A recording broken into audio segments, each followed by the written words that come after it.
Hey everyone, this is the Greg Andrew Experience, and you're listening to Greg Andrew.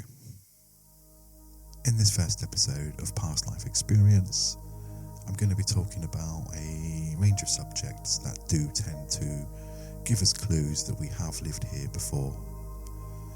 From reoccurring dreams to deja vu, to experiences that we can recall but don't ever remember being present in. The ability to see or look into the future or precognition, scars and birthmarks, and a few other little things. So firstly, we'll talk about recurring dreams. A lot of people do tend to have recurring dreams of different types. A lot of people sort of do tend to recollect or experience being chased or falling from a great height. Now, I'm not talking about the kind of falling that kind of sort of wakes you up. That's more astral projection, but that's another subject for another time. But I'm talking about the feeling of literally falling, or you've been chased to the top of a tower and then you're either thrown off or you fall off and you fall and you land. But 9 times out of 10, the dream will stop just before you land anyway. A lot of recurring dreams that I've had over the years, I don't have them every night, but I do have the same one every now and then, and that is being chased through the sandy deserts of Persia, and I'm being chased by a couple of fellas that don't really like me, and when they've catched me, because they always end up catching me in the dreams, I'm put to my knees and then I'm dragged across the sand towards a log, which is obviously where my head is going to be resting before they chop it off. But I don't get that far. I always see the log and then I kind of wake up, or I'll wake myself up, and then I'll fall back asleep again, and maybe I'll dream it again. But that's normally my recurring dream. I've had it all my life, and I'll probably have it like twice a year or maybe once a year. So if this is something that sounds familiar to you, just make a note. Yeah, just make a note of the recurring dream that does kind of stick out to you, and just see if there's anything in there that matches up with what else I'm going to be talking about. Another experience that's very common with a lot of people is deja vu. Deja vu is that moment you're sort of caught in that moment and you're like, oh my god, I've done this before. A lot of people go through it and a lot of people kind of brush it aside, but what I tend to do when I experience a deja vu moment is I tend to look around, see who's around me, and 9 times out of 10 you'll make eye contact with somebody. If you've not done that before, just do it, because 9 times out of 10 in that, just literally right after you've experienced that moment, just make eye contact with someone and see if they feel familiar. 9 times out of 10 they'll be a stranger, but just look. Just have a good look, and they will feel familiar. They do to me anyway. And also with deja vu experiences, I can trigger a deja vu experience of not intentionally, not deliberately, but sometimes I can smell something. This is normally when I'm in the woods or I'm near an industrial area. There's that kind of sort of industrial smell in the atmosphere, for instance. It does trigger something off, and I do tend to have a quick flashback of being around in the industrial era. Northern England as well. So again, make a note of your deja vu experience, but more importantly, make a note of the eye contact with somebody, because this somebody could be quite key to a past life, a connection. All right, and then we'll move on to remembering past events that you weren't actually present for. Now, before I found out what psychic was, what a medium was, and all of this kind of stuff that I am now, I was about 3 years of age, and it was way before school, way before play school, because back in them days you didn't really go to play school properly till you're about 4 anyway. I mean, you do the odd day centre thing. But anyway, I'd be laying in bed, and it's normally always before I fell asleep. It was never a dream, it was a very vivid recollection, and I have a few vivid recollections I can still picture in my mind now as I'm talking about it. The first one would be me being sort of strapped up to this table, or what I thought was a table, but it actually turns out it's a stretching machine. But back then I didn't know what it was. I was only 3 years of age, and I would feel my body being pulled, just stretched, and I wouldn't feel the pain, but I would feel some kind of pressure. And I'd look to my left, and I would see 2 fellas stood there, quite happy to see me going through what I'm going through. And once I'd finished shouting at me and stretching me. The ropes would be cut. I would feel the tension and the pressure release from my body. I'd be dragged off and then taken outside to the gallows, where they would be putting some kind of noose around my neck. I'd be strung up, and just before I'm strung up, the recollection, the vivid replay, as I like to call it, would stop there. Obviously, I was going to be hung, drawn and quartered, but my little mind at that age wouldn't cope with seeing that or feeling that. So, and another one, another past life recollection, as I like to call it, would be again like I'd experienced in the dreams, but it would be in more detail. I knew I was being dragged through the sands. I knew who I was, and I would look down at myself and see a bright red cross on my white tabard. The next thing I know, I'm being bent over this log on the floor, and then I knew, or I had the sense that my head was going to be chopped off. I was going to be decapitated there and then. Both of these experiences have actually come up in readings that I've had only a couple of years ago. Now, at the time, I was only 3 years of age. There was no way I could have made this up, or I was imagining it, because I had no prior visionaries or like TV or magazines or newspapers. We didn't have the internet back then. Didn't even have computers back then. We barely had a calculator that worked. But I would have these recollections. Most nights I would experience as a 3-year-old, 4-year-old. These recollections or these experiences would finish. These recollections finished before I started school. Just before I started school, and weirdly enough, when I was in school, I saw my headmaster for the first time, Mr. Thorne, lovely fella now. Obviously, when you look back, I gave him a little bit of a run around, but looking back, he was a lovely fella, great big tall bloke, but he used to scare the life out of me. And I do actually think, or I actually thought I heard him say, "We'll chop his head off." How weird is that? Obviously he didn't, and it was the 1980s, and obviously, as what we know, things were a little bit messed up in the 80s, but they weren't that messed up. So if any of that resonates with you, not my experience, but if you've got some experiences you can't quite explain, make a note of them, because honestly, when you've written all this down, you will see a pattern emerging, you will see some kind of indication as to what you were already, and this is just the first couple of subjects. The next topic is precognition, or the incredible foresight that most of us mediums have. I don't see a lot happening for myself in the future. I can never really read myself, but sometimes, a lot of the time, I'm talking to somebody, I can kind of see what's going to be happening in their immediate future. I don't really talk about it. I don't let them know, because well, as a medium, I do like to shut off. I spend a lot of my time, I will spend a good 2 or 3 hours a day in a coffee shop, just kind of relaxing and meeting up with a few people and just kind of talking and people watching, which I love doing. But sometimes when I people watch, I can actually see stuff that's going to be happening or stuff that they're going through. And this is the incredible kind of foresight that most mediums have, or the precognition, as it's correctly termed, I suppose. If you've got any of this, just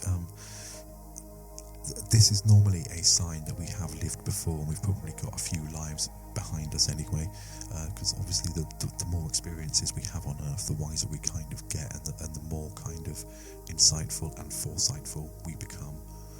So just see where you lie with that, and just kind of test yourself on it. Just go and sit down somewhere in a coffee shop, whatever, and just see what comes in. Make a note of it as well. There's nothing wrong with making notes about everything. I've always got a notebook, and I've always got a pen. I'm constantly writing stuff. Another clue to a past life would be irrational fears and phobias. Now, not all fears and phobias are connected to a past life, like spiders and daddy long legs, butterflies, moths. They're a few of mine, but they're not connected to a past life in any way. But what I do have an irrational fear of is height, and it's not just the height, it's falling as well. Now I know that I've only ever been up in a plane once. I've only ever done that once. I've only ever been above 20,000 feet once. I'm not talking about that kind of height, but I'm just talking about, I don't mind walking up a mountain, for instance, or I can climb up a ladder. But if I imagine myself climbing up just a bit higher than a ladder would take me, panic stations. I'm never going to do it, and I'm never going to sort of take myself out of that comfort zone. But there's a reason for me being scared, and it is falling. It's definitely falling, because I do know that I have fallen to a death in a past life, and I've experienced this in dreams as well. So it is one of my recurring dreams throughout my life. So maybe you're scared of. A lot of people are scared of snakes, but maybe you're scared of something that's not right. Something that's just like, why am I scared of that? Do you know what? A lot of claustrophobia could be connected. A lot of claustrophobia is a genuine fear, and it's a genuine phobia. But there will be a reason for that, especially if you've never been in an enclosed space. If you've never been in an enclosed space, but you've got claustrophobia, there lies the clue to perhaps you being put in a box, put in a cupboard, because a lot of this kind of stuff happened back in the olden days, and a lot of people were killed by being shut away in little small spaces like boxes and drums and cupboards and cages and stuff. So just make a note of it anyway, and try and dig deep into why you think you're scared of something that you've never done before. And then we'll move on to birthmarks and scars, because these really interest me. These are fascinating. I've got a birthmark on the back of my neck, just a tiny one, and it does lie just under the hairline, so it's not actually visible unless you look for it. But it's there, and I didn't really know it was there until I had a reading. And in this reading, I was told that I was in the Crusades and I was executed. My head was put over a block and it was taken off, but the sword went through first. This is a quick death. And then they take the head off. And lo and behold, I've got the scar there, and I've got the visionaries, I've got the vivid recollections, and I've also got a medium telling me the same thing. So there is definitely a connection to being in the Crusades for me. There was a story of a young Indian boy that had he was born with a birthmark in the centre of his chest. It wasn't like a circle or a weird shape. It was just like it was potted or pitted, like in little tiny indentations. It was a couple of colours. There was a few colours to it, but it looked like it had been shot in the chest. A couple of years later, the little boy's talking, and he's talking to Dad, and he says to Dad, in my old life, I was shot there, and I don't know the specifics, but this young lad gave his dad the name of who he was in a past life. Dad went off to research it. Turns out to be absolutely spot on, absolutely bang on. It turns out the boy was shot exactly where his birthmark was in a previous life, and the bloke, the murderer, was still alive. He was actually serving the rest of his life in prison. So there's a lot of connections to birthmarks and scarrings, and they say that sometimes, I'm covered in scars anyway. I've got a scar on my eye, behind my ear, I've got scars at my arm, I've got a few other little scars here and there. These are all connected. They say that if we experience anything in a past life, we tend to carry the scars in this life, and if we're not born with the scars, we tend to we will die with those scars, and in the next life I'll probably have a similar scar going up my arm that I've got now. So yeah, just have a good think about it. Just kind of write it down, make a note of it. Have a look for any birthmarks. Have a look for any scarrings. Even scarrings that you can't explain. I mean, some people have got little tiny scars on them that they're like, well, I don't even know how I got it.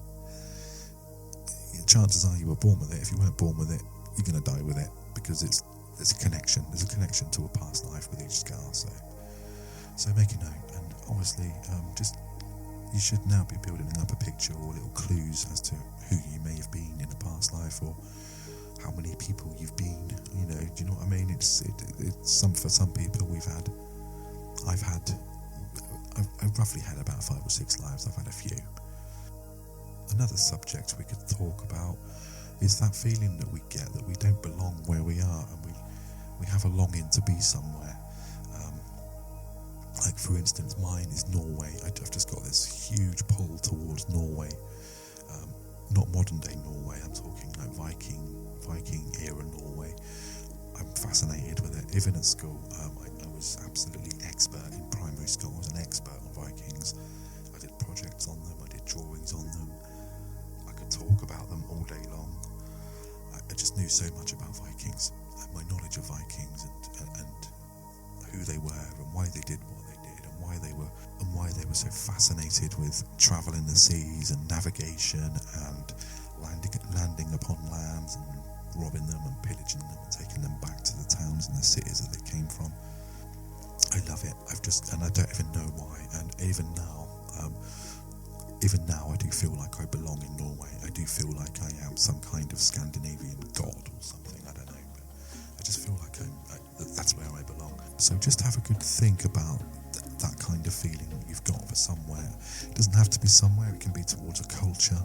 It can be towards a local area that you've never been to, but you know it's there. It could even be to a building. It could be to anything, but you don't know why you've got it. I used to have this vision as a child of being an injured soldier during World War II, or one or two. I can't really remember, but I remember the vividness of the building that I was in. And I remember going to a market in Burnham Beeches and down south. I remember going to this market at Burnham Beeches, and there was this old derelict building to the side of it. And I remember saying to my mum, "I know that building. I've been in there before." And she said, and she looked at me as if to say, "All right then, it's going to test you out, sunshine." And we walked over there, and she patiently walked around with me we walked around the perimeter. Then we stepped over the fence and into the garden, and then the house was derelict, so we walked in. And I always remember, I used to remember dying inside this building in the far corner of this great big hall under a window. And lo and behold, walked through the door, around the corner, into this great big hall. It looked like a great big hall anyway. I was only little. And there in front of me, I could see the window, and that's where my bed was. And my mum being my mum, she was into all this anyway. She encouraged it. She always encouraged me to talk about this kind of thing, because she was a medium, but she was very spiritual. And she told me, "Well, this is a past life link up. This is you linking up to a life that you had before on this planet." And I've always been fascinated in all of this metaphysics and all that kind of stuff since then. So it just pays. Just kind of just make a note of these yearnings and these longings that you've got to be somewhere, or maybe you're missing something about a certain place, but you don't know why because you've never been there before. That kind of thing. Just make a note of it and just see where it is, because all of this information that you're getting now, this information that you're writing down, is definitely going to make sense at some point, and you are definitely going to find that you've been here before. Finally, we're probably just going to talk about soulmates. Now, this doesn't necessarily mean anything romantic, but you know that feeling you get when you see somebody you've never met before. You make the eye contact and you've got that instant connection. It doesn't have to be a romantic connection. It could just be, "God, I know you. There's something about you, but I know you. Why do I feel like I know you?" That is a soulmate or soul group. It just means that familiar feeling just means that you have shared an experience with that person. They could have been a relative, they could have been a friend, they could have been a lover, they could have been an enemy, but there's just something there, alright? We all have this experience, and a lot of people mistake it for, because they feel the chemistry as well, a lot of people mistake it for being romance. It's not always about romance.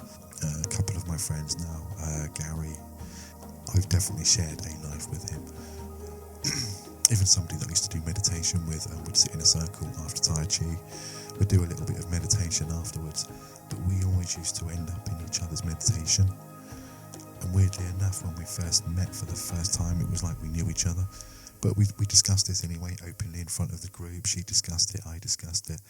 And we got speaking about it, and we both have connections to the Saxon times, and we both have a connection to a horse, and we both had a connection to a house. You know, it was like more like a sort of concrete hut, or a hut made out of rock or something back in them days. But But, there's a connection. There's always a connection, and we will go through life making these connections. A lot of people tend to ignore it. I always chase it up. I mean, if there's somebody I feel like I know them, I will kind of mention it and just see where it goes. There's also connections to family members as well. People in our lives right now, even the people that we've fallen out with, there's a connection there somewhere. Everybody that comes into your life is meant to come into your life, and there's always reason for it. So the next time this happens, get back home, make a note of it, chase it up if you can. So that brings us to the end of the episode. Next week she'll be talking about next week I'm probably going to be taking questions from people on my page, people on my social media. Pretty much I'm going to take a few questions because I know a lot of people are interested in how and why I do what I do. So that'll be episode 2. So if you're listening and you want to be involved in next week's episode, follow me on my page, which is facebook.com/Mr. Greg Andrew, and ask me a question. Thanks for listening, and I'll speak to you next week. Thank you.